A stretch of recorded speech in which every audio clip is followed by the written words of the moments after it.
डाली तोरा प्यार में हम भी এই ভিডিওটা পুরোটাই কাল্পনিক, এর সাথে বাস্তবের কোনো সম্পর্ক নেই। দয়া করে ভিডিওটিকে কেউ পার্সোনালি নেবেন না। এই ভিডিওটা পুরো এন্টারটেনমেন্টের জন্য বানানো হয়েছে। বাচ্চাটি ভিডিওটি দেখবেন না আর বয়স্করা ভিডিও থেকে দূরে থাকবেন। এই ভিডিওটা দেখার জন্য হেডফোন ইউজ করা আবশ্যিক। যাও আগে হেডফোনটা নিয়ে আসো, যাও যাও যাও যাও যাও যাও যাও যাও যাও। Hello guys, I am Shivam and welcome back to my another video. আজকের এই ভিডিওটা তোমরা যদি কোনো পাবলিক প্লেসে বসে দেখো তাহলে কানে হেডফোনটা একটু দয়া করে গুঁজে নিও। তোমাদের সামনে নিয়ে আসবো যার নাই কোনো মান আর নেই কোনো সম্মান।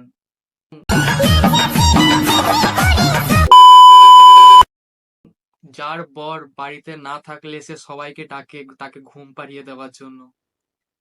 বৌদি, তোমার দাদা বাড়িতে নেই, এসো আমাকে ঘুম পাড়িয়ে দিয়ে যাও। তার পেছন দেখাতে খুবই ভালোবাসে।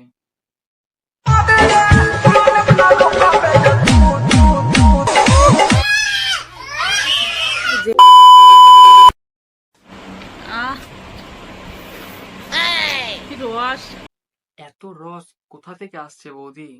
ওটা আইসক্রিম, তোমার পরের বান্টু নয় যে অমনি করে চুষছো।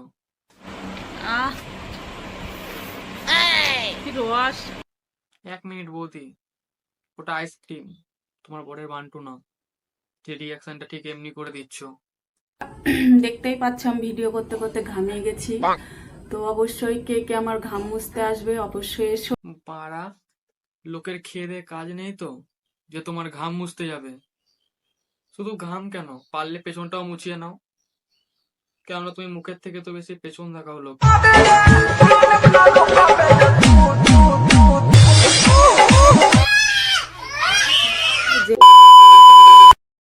আর বৌদি তো শুধু পেছনে আটকে নেই, সাথে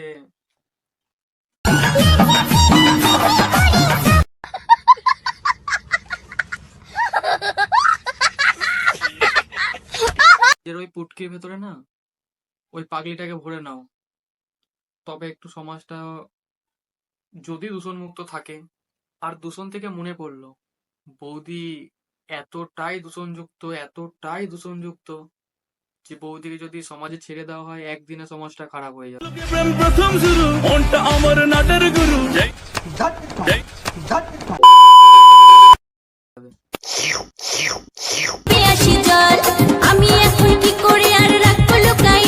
বৌদি, ওটা লোকাতে হবে না, ছিঁড়ে ফেলে দাও। বৌদির একটা বর আছে, ঠিক ওকে বর বলাটা চলে না, কাস্টমার। কেননা একটা বর তার বউকে নিয়ে হয়তো সোশ্যাল মিডিয়াতে এমনি ভিডিও পোস্ট করতে পারে না, আর যাই পারুক।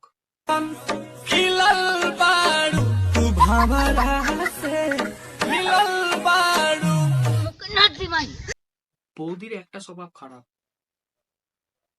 বৌদির বর যখন বাড়িতে থাকে না, বৌদি সবাইকে ডেকে বেড়ায় ঘুম পাড়িয়ে দেওয়ার জন্য। বন্ধুরা, তোমার দাদা বাড়িতে নেই, এসো আমাকে ঘুম পাড়িয়ে দিয়ে যাও। মাঝে মাঝে আমাদের এই বৌদি কিন্তু আমাদেরকে অনেক জ্ঞানের কথা বলে। মানুষের বড় অহংকার, বড় কথা সব এইখানেই ছাই হয়ে যাবে। তো তুমি পাড়া এখনো বেঁচে আছো কেন? বৌদির এতটাই ট্যালেন্ট, তবুও বৌদির কিন্তু কোনো অহংকার নেই, তাই সবাইকে দেখিয়ে বেড়াচ্ছে।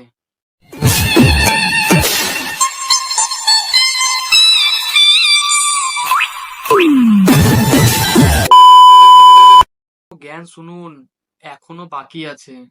কেউ কেউ আমাকে তো বাজে কমেন্ট করে আমি জানি, তো সবাই তো আর আমাকে বাজে কমেন্ট করে না। যদি রোজ খেতে চাও মধু, তাহলে জিদ নয় বৌদি কটাও। মধু নয়, তোর ভেতরে অ্যাসিড আছে, শালা পাগলি। আমার মনে হয় তোমার ওই বর একই গর্তে আটকে ছিল, কিন্তু বুঝতে পারেনি ওইটা শেষে পৌরসভার ড্রেন হয়ে দাঁড়াবে।